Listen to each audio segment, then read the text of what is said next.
saw a different side to you. I was like, I didn't know this guy played the ukulele. You even had this. You had a good pair of lungs on you. Santa Claus is coming to town. Yang, I want to hug you. You made my year. I love it. I love it. Hello and welcome to The Stream, an unscripted, unedited, free-flowing conversation featuring guests who reject the status quo with a bias for action in the world of water and beyond. My name is Tom Freyberg, an environmental journalist and content specialist focusing on water. And I'm Will Sarni, a water strategy consultant, doing my part to solve wicked water problems. Thank you, Will, and please make sure you follow and subscribe and like our channel. And today we're going to be talking about public and private innovation in the Philippine market. And I'm delighted to welcome Yang Villa, head of the Philippines for our utilities. Yang, good to see you. How are you? Hi, Tom. Hi, Will. Thanks for having me. I'm great. Good stuff, Yang. So we're going to get on to quite a few topics here. Including your ukulele playing, as well as paddleboarding. But we want to kind of just focus on perhaps some serious topics to start with. You're clearly a very public figure when it comes to being a young professional in the water sector in terms of the IWA and your role. But let's kind of just go back in terms of your kind of connection to water, your origin story, kind of how you went to a water public sector and then moved out to the private sector. If you can give us just a brief intro, that would be great. Sure, and to do that, I'll go way back, all the way to childhood. So I grew up in northern Philippines, and our neighborhood didn't have enough water supply. We never had a potable water supply connection. It's still a problem for my parents to this day. And most of my summer mornings and afternoons were spent fetching water from the neighbor's hand pump.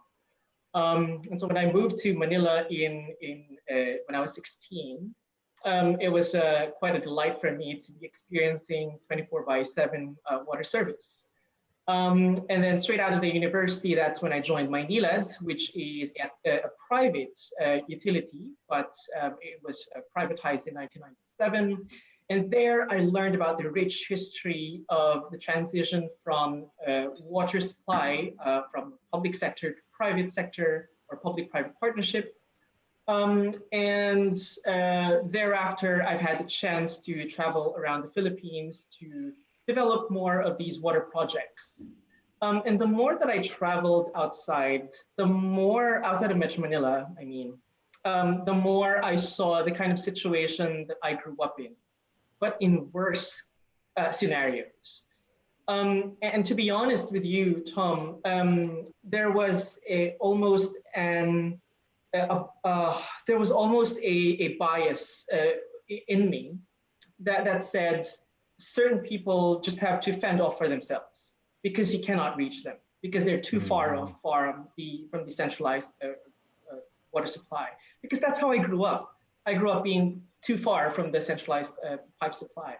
But as I matured in the water sector and in the water profession, I realized that this is something that we should work towards. It's a basic human right to extend water supply and sanitation services. And to my mind, that people should be demanding for that kind of service. And so despite the ups and downs in my early career, I've stuck it out and have been in the water sector for a good 11, going 12 years now. No regrets. No regrets. That's a great innings so far. Great. It's interesting to hear about your immediate connection then. And you said you're from the north of the Philippines and your parents they don't have the running water. They're still, it's amazing to that's kind of sparked your career and your journey and your connection to water right from the start. Yeah, and sorry to cut you off, but it's every time I go and visit them and bring some friends along with me, they often tell me not to bring too many friends because we've got just enough water supply for the family. And we've got this funny story of one of my friends taking a bath and we ran out of water while she was in the middle of her bath. And such is the reality in a lot of the places in the Philippines. Yang, you touched on something that Tom and I have been not noodling on, but focused on a little bit, which is, you know, the move from centralized systems to potentially off-grid, you know, distributed, localized, whatever terms you want to use, systems. You know, are you seeing that in the Philippines right now and Southeast Asia in terms of things like air moisture capture, which is, you know, what Tom and I are working on right now in terms of content and thought leadership, but also, you know, neighborhood scale treatment systems. Any traction in terms of not getting away from centralized systems, but building sort of a hybrid mentality that centralized is not going to work for, you know, people that are, you know, remote or, you know, some distance away where capital costs are prohibitive? Certainly, and we've seen some of these examples in Southeast Asia. And I definitely think that, as you put it, it should be a hybrid solution. You know, the solution is not to break apart the centralized system into decentralized pockets, but to make sure that we put in the right and appropriate, fit for purpose, decentralized solutions where they would make the most impact. Unfortunately, this isn't the kind of investment plan that we see widely in the Philippines amongst many water districts. There is they favor centralized systems. And the reason for that is precisely because that's how we know how to operate and invest in water supply. Secondly, because the technology that would enable decentralized and independent systems are still kind of new. So a few years ago, we did introduce atmospheric water generation. It did not gain traction. There are, for very peculiar, specific circumstances, for example, far-flung islands, where desalination would make sense, but then the issue would always be cost, the issue would always be logistics. To me, in the first 10 years of my career doing water supply and wastewater investments, I also had a bias towards the centralized system, precisely because that's, number one, easier to plan out. Secondly, because we tend to think that that is the only way that we can serve people with a socialized tariff, without going out of the box and being creative and say, we could totally supply this one area with a different system, with a different technology, and still be part of the socialized tariff. And I think that kind of thinking has and conversation has to happen with more utilities, not just in the Philippines, but certainly across Asia Pacific. So this is, you know, not to put words in your mouth, but it sounds like what you're touching on is that this is probably less of a technology issue and more of a, you know, tradition of how you deliver water and treatment systems. So sort of a workforce mindset, public policy issue, as opposed to, well, here's a technology, let's, you know, with a different business model, let's just go give it a try. And you know, if that's the case, I think that's almost universal, quite candidly. You know, I mean, we see this in the US, certainly. Do you think, what do you think of the potential then of digital solutions, digital innovation to help speed up, whether it's a rollout of centralized solutions or the hybrid model that you mentioned? I mean, we've talked about before in terms of the 2030 Sustainable Development Goal, access to water for all, you know, less than 9 years left. We're really up against it. And it seems like business as usual, and you mentioned in terms of kind of overcoming mindset and cultures, is just not a good enough excuse anymore. We have to think differently, have to bring in different stakeholders to make sure there's innovation. So in terms of kind of the digital play on this and to interlink, how do you see that in where you are right now in the Philippines? Depends where you look, Tom and Will.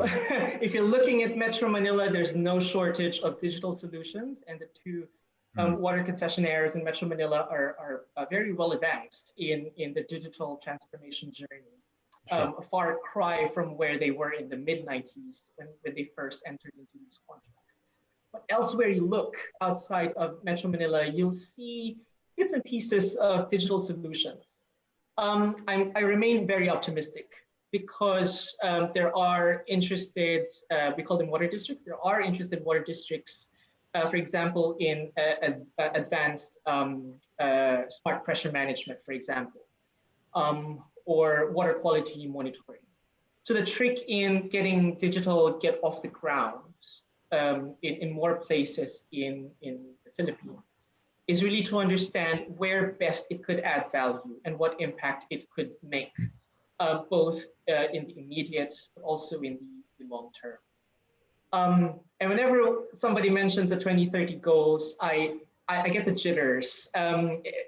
We call the 2020 to 2030 period the decade of action. I call it the decade of anxiety because we've got just 10 years, and it's just 10 years.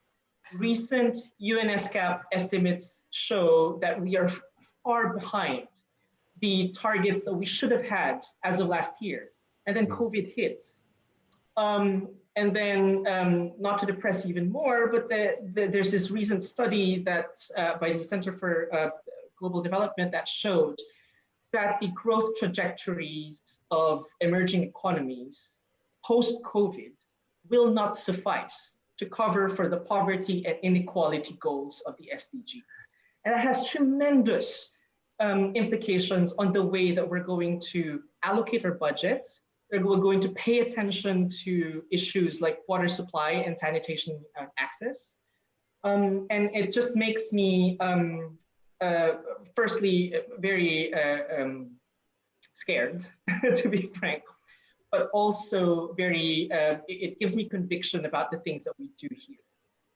If digital is the way to help utilities be more efficient, faster, deploy technologies that are more targeted, then we should encourage that. There are barriers, but we have to talk to each and every utility and see what works for them. Could I jump in for a minute? So Yang, I live in the US, I'm depressed enough, but, and Tom, I just had to get that in.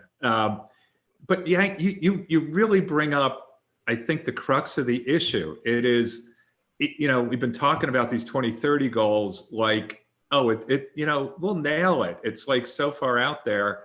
And, you know, Tom and I and others are with you. We've been ringing the alarm bell and saying, you know what, folks, business as usual is not going to get it done.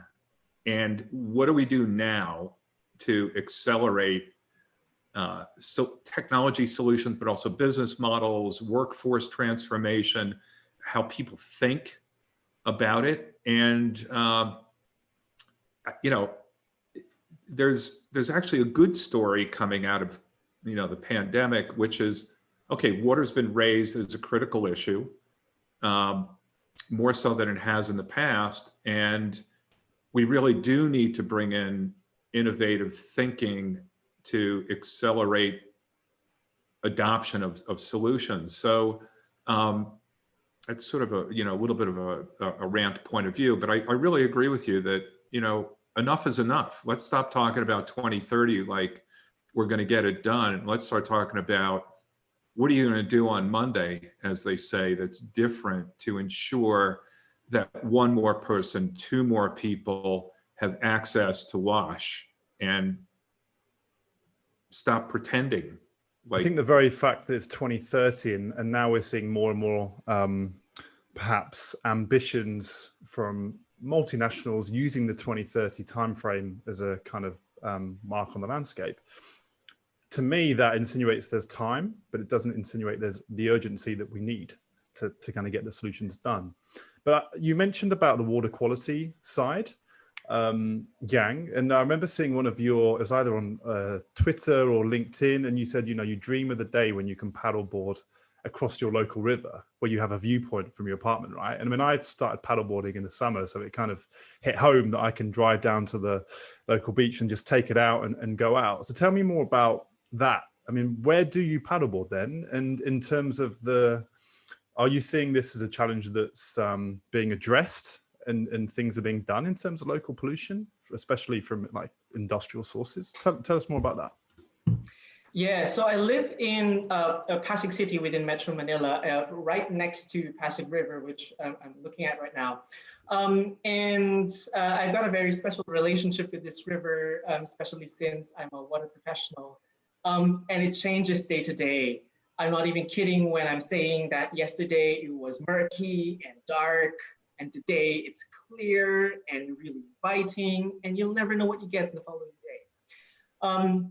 But backtrack 20 years, as recent as 10 years ago, it wasn't like this. There was garbage issues, there was lots of pollution issues as well. And there's certainly been a lot of improvement in water quality. However, there's still a lot to be done.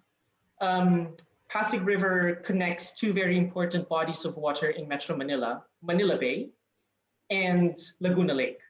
Now, in 2017 or 2018, can't quite pin down the year, we did a project, a pilot project of a satellite technology where we analyzed the water quality of Laguna Lake using satellite analytics and looked at the influence of land use land cover surrounding the Laguna Lake into 5 specific key pollutants and contaminants. So there was a pollutant model developed, pollution loading, and the works. And what we found is significant urban runoff, as well as agricultural runoff from specific areas around Laguna Lake. Now that flows right into Pasig River, right next to where I live, and out into Manila Bay. And during the summer, when there is higher tide in Manila Bay, it backflows. And it's not unusual within seasons to be doing that, for the Pasig River to be doing that as a conduit between these two bodies of water. So right after we did this study in 2017, 2018, I was pushing for going more holistic and looking at the bigger picture of the water quality system. Don't just look at Laguna Lake as if it were in a vacuum, but look at the entire system of Laguna Lake, Pasig River, and Manila Bay to really appreciate the interconnectedness of the people, the industries, the commercial activities that are happening within this great big watershed that includes Metro Manila. And I'm still knocking on people's doors to get that to happen. And thankfully, the government has done quite a number of satellite analytics projects along those lines as well.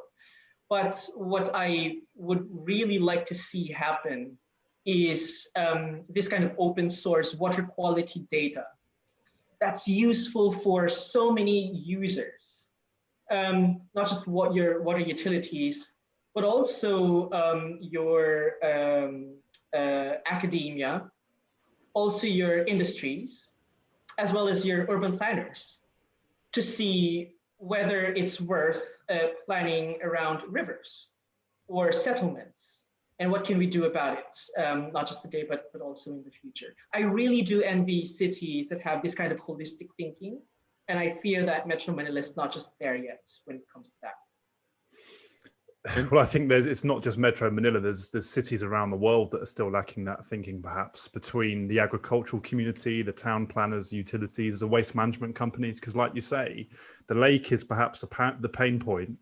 But when you look holistically, there's so many different stakeholders involved in perhaps the pollution elements getting to that lake. So it was interesting how you just said, you know, you were knocking on doors, and perhaps there's a bit of an uphill challenge. So what are the excuses or that are you hearing from bringing the different stakeholders together around a table to really have that frank and honest conversation? I'd love to hear kind of, because you've clearly got like this passion and you want to do it, and you think, right, this is what we need. You know, real-time access to data is going to be a key part of this puzzle. It seems like you're on this mission, but what are you hearing from those closed doors when you're repeatedly banging, let me in, let me get you guys around the table right now, we've got a problem here? Yeah, well, the most common one is that it's a naive way of thinking. They're saying you're naive, or Yeah, I've been told that quite a number of times. right. And I think young people can come across being very idealistic and having this vision and introducing new technology and innovation Right. as part of the package of the solution. It could be a problem of communicating to them the plan for doing this, or the end goal for why we need to do this kind of systematic collaboration. And I do understand the criticisms for that I've received in the past. And to me, I don't see that as a distraction or a detractors, but it's really a call to improve and harness the messaging. What am I not getting right in my messaging? What are the stakeholders' interests here that I'm not thinking about? Right. And how could we think about putting all of that together in a project proposal, for example, or a project pitch, where everybody could say, I want to buy into that project because it makes sense to look at Laguna Lake, Pasig River, Manila Bay from the sky and appreciate water quality holistically. Well, I guess there's different drivers and incentives depending on which stakeholders you're talking to, right? Which, even though they're all interconnected by this water body, they're all driven by perhaps different agendas globally. But Will, we heard that with the conversation with Jacob, right? In terms of just being perceived. And we kind of concluded that age shouldn't be a barrier to investment or necessarily innovation. Right. And it was a really good conversation with another key figurehead for the IWA young water professionals, right? Yeah, this sounds like it touches on a number of things that are trends and what we're seeing, which is, this is really not about collective action, and it's to a very large degree it's about democratizing access to data and actionable information. So with satellite data, you're collecting a lot of information that is much more understandable. It's readily translated into visualizations of water quality and source areas, non-point sources, for example, and it sort of comes to life in a different way than a PowerPoint slide or an Excel spreadsheet or whatever it may be.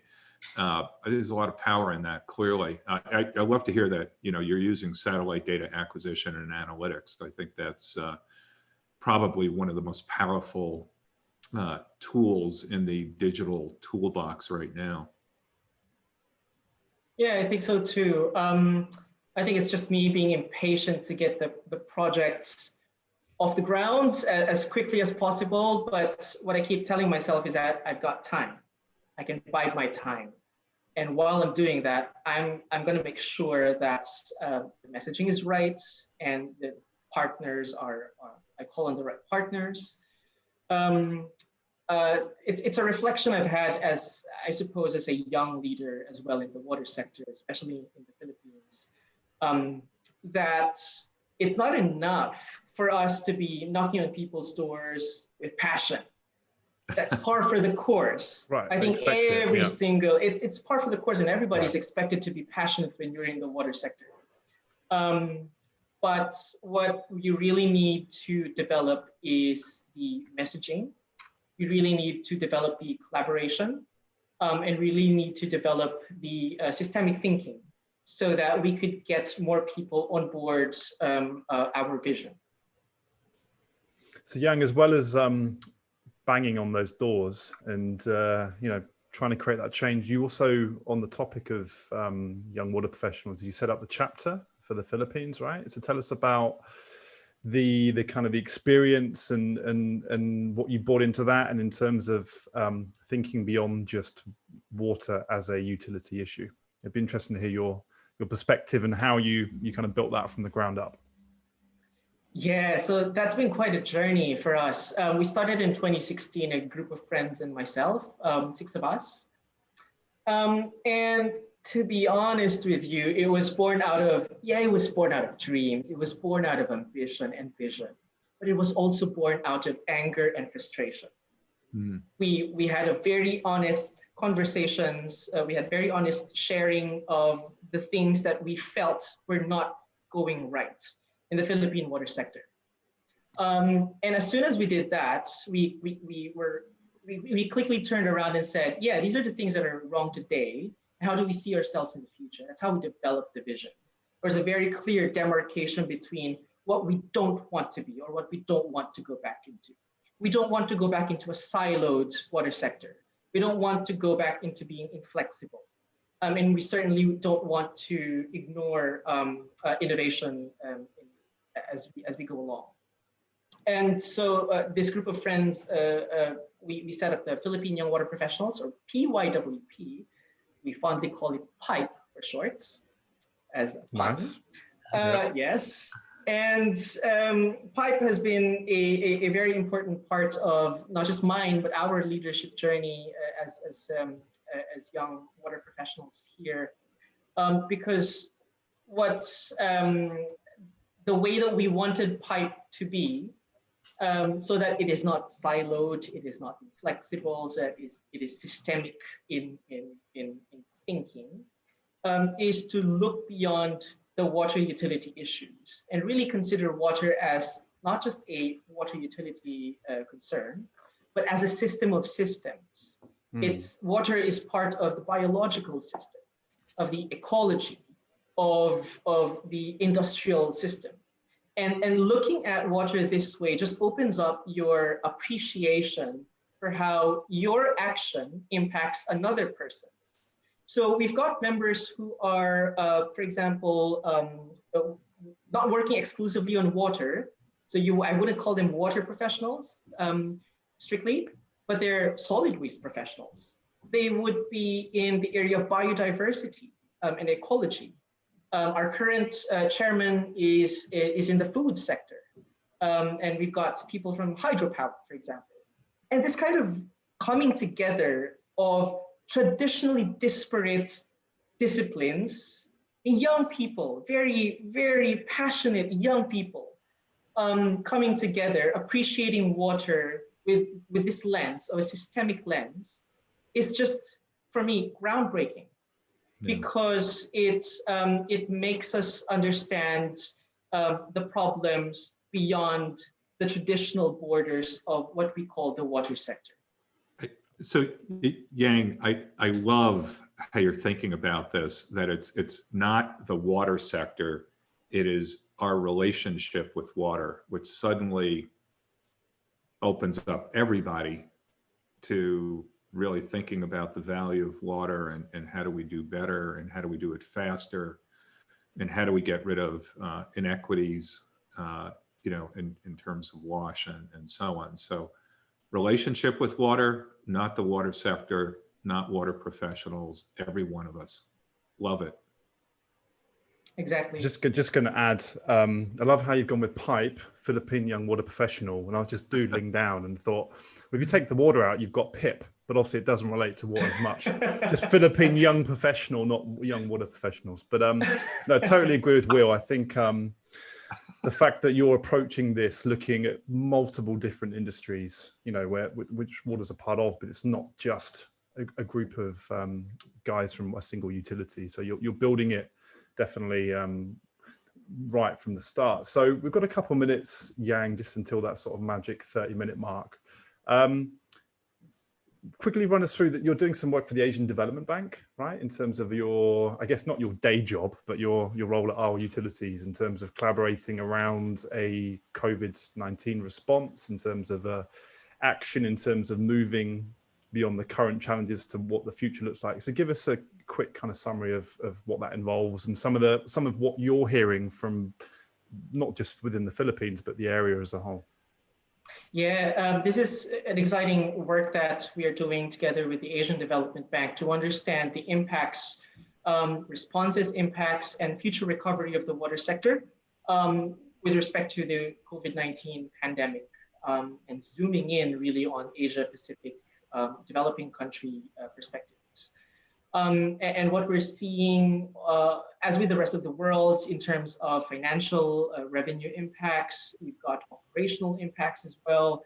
But also what strikes me as I wouldn't say uniquely Asian, but particularly Asian, is the difficulty of serving water and sanitation and hygiene for large informal settlements in megacities of Asia.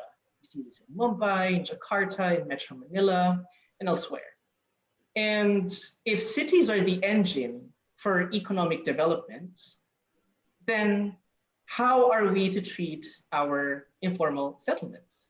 How are we to treat these slums? And the traditional answer to WASH is we must treat them with dignity because it is a basic human right. Mm-hmm. With this study, I'm starting to see a flip side of that. This definitely can be turned into a powerful part of the engine for development. This is where your workers come from. And you need to protect them because they're part of your workforce in these large cities. Without them, you wouldn't have a properly running economy in these mega cities. And that's what you've seen with the lockdowns. And so protecting the public at large requires protecting the most vulnerable. And therefore, it includes the informal settlements, the homeless, includes the vulnerable populations. And we've seen how the inequality in water and sanitation access is just highlighted by this pandemic. And that's certainly part of the SDG goals. But also not just, I mean, what I'm trying to say here is not just because, let me rephrase that, not just to provide water and sanitation services because it's a basic human right. And it's the right thing to do, obviously, but because there is a practical reason for it, for public health, for economic prosperity of our cities, and for the future of these megacities in Asia.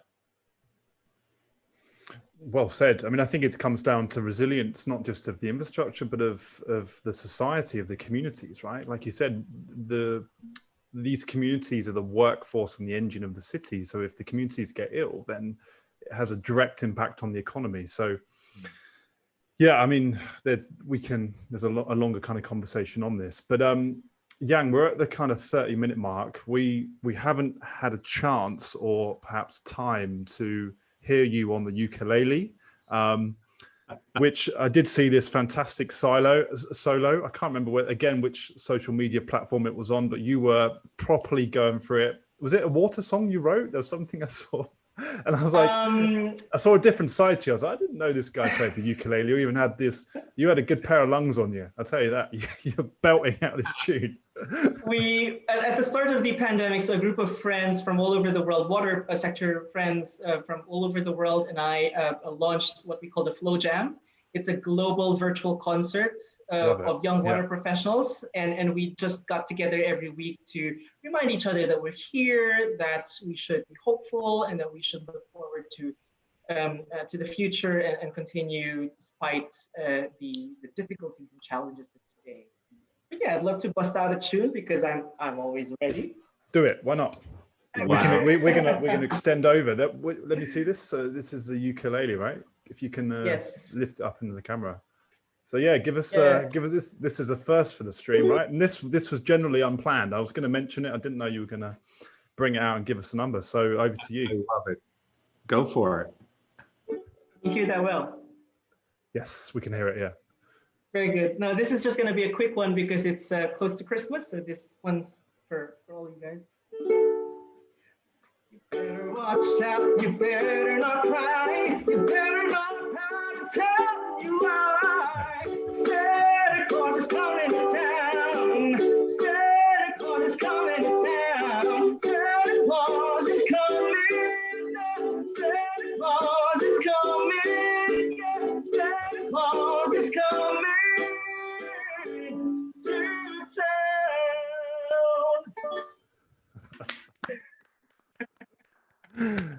There we go. I love this Will, amazing, right? Yang, I want to hug you. You made my year. That was so moving. Thank you. Do you need a pleasure. couple of backing singers for Flow Jam? Because we know someone. We're not going to recommend ourselves because we'll be out of tune. But if you need a couple of, We'd love that. We'd love that. No, we're thinking of doing something perhaps for Christmas, or perhaps for the coming year. And it would be great for listeners of the stream to tune into Flow Jam. We live stream it on all the channels. We're usually on Facebook. Yeah, and Will, I'm giving you a virtual, socially, physically distanced hug. I love it. I love it. So Yang, how about we do a Flow Jam? Bring you in next season. I'd love to do that. Yeah, please.